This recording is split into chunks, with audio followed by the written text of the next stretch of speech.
बिस्मिल्लाहिर्रहमानिर्रहीम, अस्सलाम वालेकुम। ख़बर जनाब ये है कि वकला का गुस्सा अब रूज पर है और अंदर की खबर मैं आपको दे रहा हूँ कि वकला तहरीक चलने वाली है। 2007 के बाद जो वकला तहरीक अब चलनी है वो ऐसी तहरीक है कि 2007 की तहरीक कुछ भी नहीं है उसके आगे। और ये मैं आपसे कह रहा हूँ, अंदर के लोग जो इस चीज़ से वाकिफ़ हैं वो ये बता रहे हैं और वो इस बारे में बड़े वाज़े तौर पर कह रहे हैं। अब हो क्या रहा है, इस वक्त हो ये रहा है कि वकला की मुख्तलिफ तंजीमें बार बार कॉन्फ्रेंसेस बुला रही हैं, एलामिया जारी कर रही हैं कि जी बड़ा जुल्म हो रहा है, इंसानी हुकूक की पामाली हो रही है, ख़वातीन के साथ बदसलूकी हो रही है, कभी वकला के घरों पर छापे, ये सब कुछ है। लेकिन एक होता है टिपिंग पॉइंट, वो अब ये नज़र आ रहा है कि अब तो कोई वक़्त ही नहीं रहेगी अदालतों की।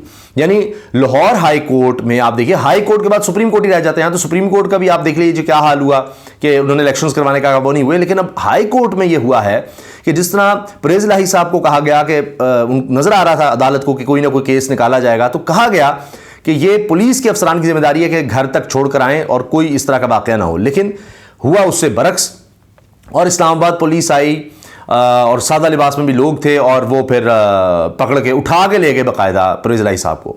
अब इसमें तौहीन अदालत की दरख्वास्त भी है, वो भी 4 सितंबर के लिए लग गई। अच्छा, इसमें हो ये रहा है कि वकला इस पर बड़े गुस्से में कि हमारे पास कौन केस लेकर आएगा। अब इसका इंपैक्ट होता है, परवेज़ इलाही साहब के साथ ये हो गया, बड़े बड़े वकील उन्होंने किए, उनके साथ अगर ये हो रहा है तो फिर क्या कोई आम आदमी क्या बचेगा। इतना जो हाई प्रोफाइल हाईलाइट हो चुका केस, एक के बाद एक रिहाई होती है, फिर गिरफ्तारी होती है, तो इस तरह से गिरफ्तारी। फिर जजेस की क्या अब रह गई है, कहना चाहिए, मैं औकात का लफ्ज़ नहीं इस्तेमाल करना चाहता, कि उनकी हैसियत क्या हो गई कि उनके फिर फैसलों की, कि वो हवा में दिन दिहाड़े उड़ाए जाते हैं, तो लोग फिर अदालतों के चक्कर क्यों लगाएंगे।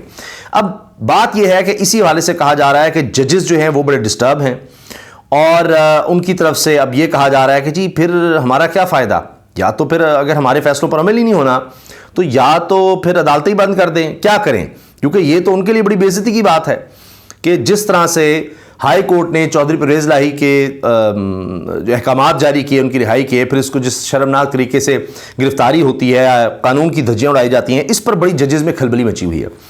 और हाई कोर्ट के जजेस जो हैं, ये भी कहा जा रहा है जी, कोई उमरता बंदयाल साहब को भी शायद मैसेजेस या पैगाम दिए जा रहे हैं कि जी हमारा क्या रह गया, हमारे तो अहकामात को हवा में उड़ाया जा रहा है, फिर हमारे होने का तो फ़ायदा कोई नहीं। अब वकला में भी ये तशवीश है और ये बढ़ती चली जा रही है। अब ज़ाहिर है कि चीफ जस्टिस में भी बोझ है कि जाते जाते क्या करते हैं। लेकिन वकला की जहाँ तक बात है, मोहम्मद इशफाक साहब ये सीनियर रिपोर्टर हैं, उन्होंने वाज़ तौर पर कह दिया अनकरीब ऐसी वकला तहरीक शुरू होने वाली है, लोग 2007 वाली तहरीक भूल जाएंगे। और ये दुनिया न्यूज़ के सीनियर रिपोर्टर हैं, कोर्ट के हवाले से ख़बरें देते हैं, इनको मुख्तलिफ शोज़ में बुलाया जाता है और ये अगर ये बात कह रहे हैं तो आप समझें कि बिल्कुल ऑथेंटिक है। इसी तरह से आप माहौल भी देख रहे हैं, ये तो ख़बर है, इसके अलावा माहौल देख रहे हैं आप कि क्या हो रहा है और किस तरह की स्टेटमेंट्स आ रही हैं। फिर हाल ही में हुआ ये है कि पेशावर में वकला निकले हैं और उन्होंने भी सड़कों पर आकर ऐलान कर दिया है कि वो अब इस्लामाबाद का रुख करने वाले हैं। पेशावर के वकला ने सड़कों पर आकर जी सितंबर 17 को डी चौक का रुख करेंगे और वो कह रहे हैं जी रोक सकते हो तो रोक लो। अब इसमें ज़ाहिर है जो बिजली के बिल आ रहे हैं वो वकला के घरों में भी आ रहे हैं, उनके चैम्बर्स में भी आ रहे हैं, महंगाई से वो भी परेशान है। ये सब चीज़ें अब एक होता है ना, फ्लेयर अप हो रही हैं और ज़्यादा यानी मामलात को उभार रही हैं, आउट ऑफ कंट्रोल कर रही हैं। अब जिस तरह से एक तो परवेज़ इलाही साहब के हवाले से मैं आपसे अर्ज़ कर दूं कि उनकी अहलिया चली गई हैं तौहीन अदालत की दरख्वास्त लेकर कि जी अदालत के अहकामात के बावजूद इनको जिस तरह उठाया गया। फिर इमरान खान साहब की भी दरख्वास्त चली गई है और ज़ाहिर अदालतें फील कर रही हैं कि उनके अहकामात को तो हवा में उड़ाया जा रहा है। तो अब देखते हैं कि इन केसेस में क्या ये टेस्ट केस बन जाएंगे कि अब किस तरह रिएक्शन आता है। और ये है अब 4 सितंबर की तारीख, तो जो होना है सुबह पता लग जाना है कि अब अदालतें क्या करती हैं, क्योंकि पहले भी बहुत से सवाल उठ रहे हैं। इसमें जनाब एक तो है कि लाहौर हाईकोर्ट में इमरान खान और परवेज़ इलाही की दरख्वास्तें मुकर्रर हो गई हैं। खुसूसी अदालत से भी पीटीआई मुतमईन नज़र आ रही है, यानी उन्होंने ये इजहार किया है। सलीम शेख साहब की रिपोर्ट है आज न्यूज़ पे। दोनों दरखास्तों पर 4 को अब सितंबर को समाअत है। पहले तो जो इमरान खान की 7 मुकदमात में अबूरी जमानत की दरखास्तें खारिज होने के खिलाफ अपील लाहौर हाई कोर्ट में समाअत के लिए मुकर्रर की गई है। सदर पीटीआई चौधरी परवेज इलाही की गिरफ्तारी के खिलाफ भी तौहीन अदालत की दरखास्त भी समाअत के लिए मुकर्रर हो गई है। 11 अगस्त को लाहौर की इंसदादी दहशतगर्दी अदालत ने 9 मई वाकयात में चेयरमैन पीटीआई इमरान खान की 7 मुकदमात में अबूरी जमानतें अदम पैरवी की बुनियाद पर खारिज की थी क्योंकि वो जेल में थे। ऑफिशियल सीक्रेट एक्ट खुसूसी अदालत में साइफर केस में दरखास्त जमानत पर समाअत के दौरान पीटीआई के वकला ने अदालत पर मुकम्मल एतमाद का इजहार करते हुए दरखास्त की थी कि अदालत जमानत की दरखास्त पर दलाइल सुनकर फैसला कर ले। तमाम अदालत ने कहा जी पीटीआई इस्लामाबाद हाईकोर्ट से दरखास्त वापस ले तो ही इस मुकदमे में समाअत कर सकते हैं, जिस पर वकला ने दरखास्त वापस लेने की हामी भर ली। अब समाअत 4 सितंबर तक मुलतवी हुई। इस दौरान चेयरमैन पीटीआई इमरान खान की जानिब से जिना हमला समेत 7 मुकदमात में अबूरी जमानतें खारिज करने के खिलाफ दरखास्तें सलमान सफदर की विसातत से दायर की, जो लाहौर हाई कोर्ट में समाअत के लिए मुकर्रर हुई। जस्टिस आलिया नीलम और जस्टिस असजद जावेद गुराल पर मुश्तमिल लाहौर हाई कोर्ट का 2 रुकनी बेंच 4 सितंबर को दरखास्तों पर समाअत करेगा। दरखास्त में सुपरिटेंडेंट अटक जेल समेत दीगर को फरीक बनाया गया है। दरखास्त में कहा गया है कि चेयरमैन पीटीआई को सियासी इंतकाम का निशाना बनाया जा रहा है। दरखास्त गुजार को 5 अगस्त को तोशाखाना के केस में हक़ाइक़ के बरक्स सजा हुई और सजा की फौरी बाद पुलिस ने दरखास्त गुजार को गिरफ्तार भी कर लिया। अब आ जाइए परवेज इलाही साहब के केस पर जिनकी गिरफ्तारी हुई है। ये अब एक बड़ा अहम हाईलाइट और टेस्ट केस हो गया है, जिसमें लग रहा है कि अब शायद जुडिशरी की तरफ से एक रिएक्शन आएगा कि फिर हमारे पास क्या लेने आएगा, कोई इंसाफ या कुछ।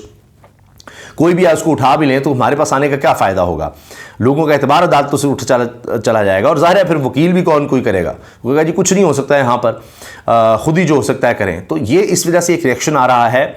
और इससे पहले भी जो ख़वातीन गिरफ्तार हैं, मैंने बताया घरों पे छापे और ये सब कुछ, उसके हवाले से भी बात बहुत ज़्यादा आगे बढ़ गई और मैंने आपको बता दिया कि वकला तहरीक की, इस पर हम तफसील से मज़ीद बात करेंगे। लेकिन अभी परवेज इलाही साहब का जो केस है वो बड़ा हाईलाइट हुआ है जिस तरह उनकी गिरफ्तारी हुई।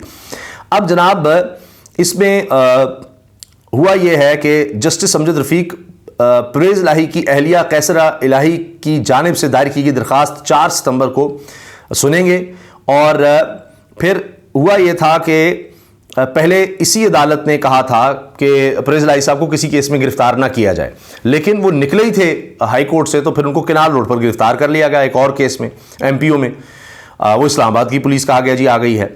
तो अब साबिक वज़ीर आला पंजाब चौधरी परवेज इलाही को बहिफाजत घर ना पहुंचाने पर लाहौर हाईकोर्ट में तौहीन अदालत की दरखास्त दायर की गई है।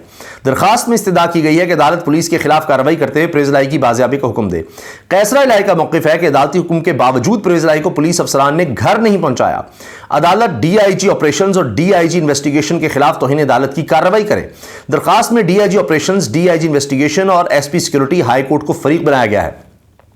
दरखास्त गुजार ने chief justice Lahore high court से दरखास्त को आज ही समाअत के लिए मुकर्रर करने की इस्तदा की थी। रजिस्ट्रार ऑफिस ने कैसरा इलाही की दरखास्त समाअत के लिए मुकर्रर करने से माजरत की नहीं उसी दिन, ताहम इस दरखास्त को समाअत के लिए मुकर्रर कर लिया गया और 4 सितंबर को इसकी समाअत रखी गई है। तो इस पर आप देखते हैं कि क्या कार्रवाई होती है। सबकी नज़रें अब इस तरफ लगी हुई हैं, वकला मुतहरिक हैं और बड़ी उनकी तरफ से सख्त स्टेटमेंट्स आ रही हैं और ये बढ़ती चली जा रही हैं। अब मामला ये स्टेटमेंट से आगे जा रहा है, एलामियों से, प्रेस रिलीज से आगे जा रहा है और अब लग रहा है कि ये अब वकला सड़कों पर आने वाले हैं और इस हवाले से जो ही मज़ीद डेवलपमेंट होगी इंशाल्लाह उस बारे में भी आपको आगाह करेंगे। अल्लाह हाफ़िज़।